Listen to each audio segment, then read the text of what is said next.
Yo, what is up, guys? My name is IronBoffin, coach of your Rochester Ride-Ons, and here we are back again for week 4 of the WBE, going against none other than Wolfe Glicke, current US champion of Pokemon.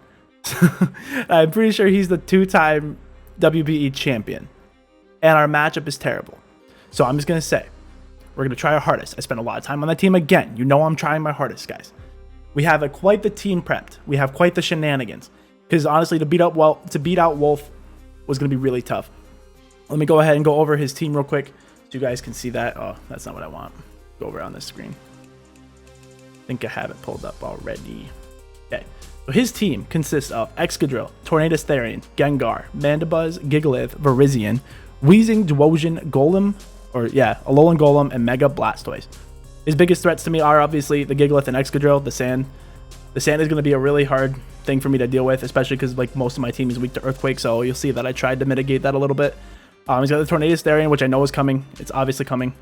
The Gengar, I think, is going to come, but if it comes, I think it's going to be Scarfed to deal with a possible Dragon Dance Altaria. He has the Mandibuzz, which I think is going to come because it's just like a wall. So what did I say? 1, 2, 3, 4, 5, and then maybe the Weezing. I think Virizion is possible.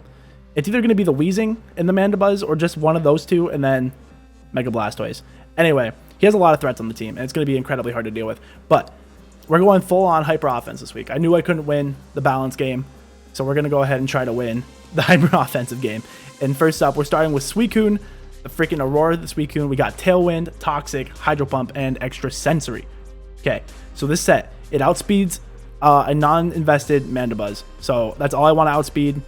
Without the Tailwind, and then if I get the Tailwind up, I outspeed non-Scarf Tornadus, and then I can outspeed some of his Scarfers. If I can't outspeed Scarf Gengar without too much investment, so as you can see, I only put we got like 124 in HP. We got a lot of bulk here. I really didn't need any speed to outspeed anything important.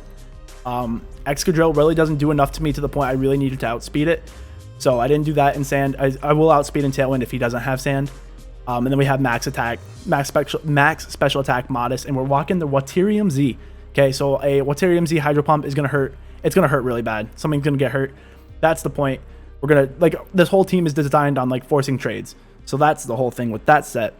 I think with my EVs, I think I can tank 2 Earthquakes from Excadrill. I think it's gonna be close though. But our next mon, we got Shebe, our newest team member.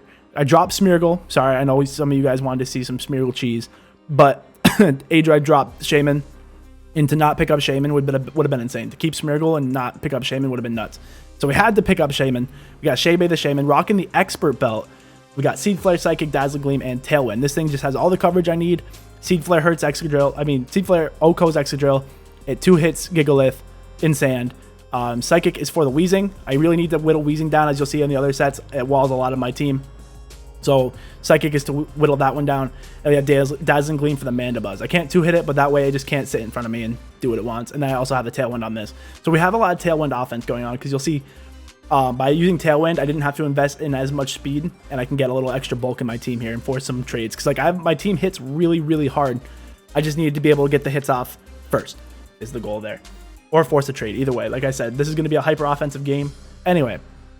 So yeah, this is basically this thing's just going to hurt everything. As long as I don't miss my Seed Flares, this thing's going to be a real problem for him. He doesn't have a lot of great switch-ins to this. I can OHKO Gengar with Psychic, so I don't think he'll risk that. Another Tailwind, I'll outspeed it. Obviously, if he's in Tailwind, I always outspeed it. The 252 speed here is to outspeed Adamant. If he's an Adamant, how did it work? I think he had to be max speed Jolly Excadrill in order to outspeed my Shaman in Sand. So this thing's going to be really fast. I'm really excited. I hope Shaman puts in a good first week here. I can tank Iron Heads. I can tank Earthquakes with this thing. So the whole thing, I don't know if I'm going to switch into Excadrill with it, but it depends how the game plays out. It's just like a really good, I think it's a really good mon in general. It might be a good switch into Excadrill. Like I said, the only thing it really hurts me is a Steelium Z. Steelium Z Iron Head is going to hurt, and there's nothing really I could do for that. So anyway, let's go ahead and go into our next mon. We got the Wincon. We got Colossus, the Weakness Policy, Agility, Metagross, rocking Meteor Mash, Earthquake, Thunder Punch, and Agility. So we're rocking Adamant. We got a lot of HP. We got a lot of speed. The speed was hard to calc. Okay, so it really depends on what his Excadrill set is. It's really hard to determine what he wants to outspeed in sand. He's not going to predict my Tailwind, first of all. I don't think Tailwind's going to be very obvious to him, even though I have 3 Mons with it. I don't think he looks at my team and goes Tailwind. So I'm hoping to just catch him off guard, like thinking he could outspeed everything with Adamant Sand. If he's Adamant Sand and not max speed, then this can outspeed him and kill him with Earthquake. Thunder Punch is there. So if I get to +2, Thunder Punch is there for the Blastoise. I have Earthquake and I have Meteor Mash. The only thing that really walls this set and scares me is the Mandibuzz, which Thunder Punch really hurts but doesn't kill. And then the Weezing. So I really need to make sure Weezing is low before this comes in. But it's all okay because all these sets are designed for our next Mon, Weavile. Okay, so Weavile is rocking the Choice Band Jolly Nature to outspeed everything up to Tornadoes. So, you know, barring any Scarfers, I'm the fastest Mon in the game. Barring any Scarfers. Or Excadrill and Sand is also faster than me. But that's fine. So we got the Choice Band. This is my late game cleanup. You probably won't see me go into this unless it's to Revenge or Sweep at the end of the game. That's what I'm hoping with this thing. We got the Icicle Crash, Ice Shard, Low Kick, and Knockoff. Low Kick is going to be mostly for the... Oh, whoa, it got dark, boys. It got dark. Hold up. It's hard to play with the sun. The sun isn't my... Okay, that'll work for now. Sorry, I have to put a blackout screen on that one. Anyway, so like I said, this is just to hurt. Icicle Crash hurts everything on his team.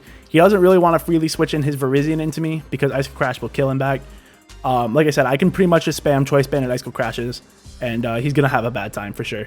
Like I said, this is my late game cleanup. So hopefully I'm hoping Excadrill and Gigalith are already pretty low to the point I can kill with this thing. I'm hoping to take out Gigalith early to get rid of his sand, but I know Wolfe is going to, if he's playing the sand game, he's going to preserve the Gigalith the best he can. So that's why a lot of my Mons have moves to hit Gigalith. Like the Suicune has like Hydro Pump, the Shaman has, like every Mon on my team can hit Gigalith. So that's where we're rocking. The Weavile is hopefully just going to clean up late game. I'm not going to play it as risky as last week. I got burned last week versus Deathly for playing too aggressive with it. Predicting him to switch when he wouldn't, and I just took like 2 EQs for no reason. So that was dumb. I'm going to be a lot more reserved with Weavile this week. It's going to be a lot of sacking this week. Letting something die, bringing something in, letting something die, bring something in. Like I said, I'm just trying to force a lot of trades here. And our next Mon, we got Rochester the Rhydon, rocking Stealth Rocks, Smackdown, Earthquake, and Toxic. What is this for, IronBoffin? What do you have Smackdown for? This is for Weezing. I think his best switch into this thing is Weezing. And if I can Smackdown Earthquake that thing, if I Smackdown, I get a free Earthquake. That's how that goes. And if he wants to switch in Mandibuzz, I Toxic it. I have Stealth Rock, I can get that up as well. But that's basically what this Rhydon is for. I need Rhydon to kill Weezing. That's what needs to happen. I can't really switch into Weezing with it because I'm going to take a Willow, and I don't want to take a Willow. This is for him to switch into a Smackdown, and then I Earthquake it. That's what's supposed to happen. I'm hoping. The sun's about to come up and mess my green screen up again. I'm sorry. But then our last Mon. That's basically it, though. It's rocking 252 HP and then 252 Spadef. I can tank, so I think I'm going to open this. It's tough. I haven't decided my open yet. It's really hard. I'm pretty sure he's going to open with his Tornadus. And if he opens Tornadus and he's Life Orb, then Grass Knot will kill me. And that would really stink. But it's really tough to call. I either want to open this or the Weavile, because the Weavile is a pretty safe open as well. The Weavile is pretty safe. Just because if he opens... Oh, man, like I said, it's really tough. I kind of want to save Weavile for late game, but anyway. Let's go into the last Mon. It's so hard. It's so hard to predict around Wolfe. But anyway, here's our last Mon. We're bringing back Daenerys. We got a Dragon Dance subset with Earthquake in return. And we got, obviously, the Mega Altaria Knight here. We got enough speed to outspeed Adamant Drill without Sand. And then we have 252 HP. And the 28 defense was just there because it was left over. I can tank one Iron Head with this set. The only thing that really scares me is a Revenge Gengar that can Sludge Wave me and it will probably kill. I can't quite tank it, but it's kind of close with the HP. And if I took like Rocks and Sand, then I'm not going to live it. But anyway, this set is so I can switch in on the Mandibuzz for the most part, because Mandibuzz is a problem. So if I can switch in on Mandibuzz and set up a sub, then I can set up Dragon Dance and stuff. And hopefully just force a trade. Like if I'm behind a sub and I get a Dragon Dance, like something's dying. You know, unless he goes Gigalith, gets up Sand. But then he has to like take a bunch of chip damage on other stuff that he probably doesn't want to take damage on. So anyway, guys, that's going to be the team builder for this week, week 4 against Wolfe Glicke. It's going to be a tremendous uphill battle. I worked really hard on this team. Lots of calix, lots of time. Thank you to everybody that helps me build these teams. I love you guys. Thank you guys. But yeah, man, like I said, we're hoping. I don't want to go to 0-4. So I'm going to try my hardest. But Wolfe Glicke is obviously an incredible battler, 2-time reigning WBE champion, current US champion, former world champion. So uphill battle. Anyway, guys, I'm going to try my best. You know, I love you guys. Thank you guys for supporting. I love you guys, and I'll catch you guys in the battle. And wish us luck, man. See you guys later. Peace.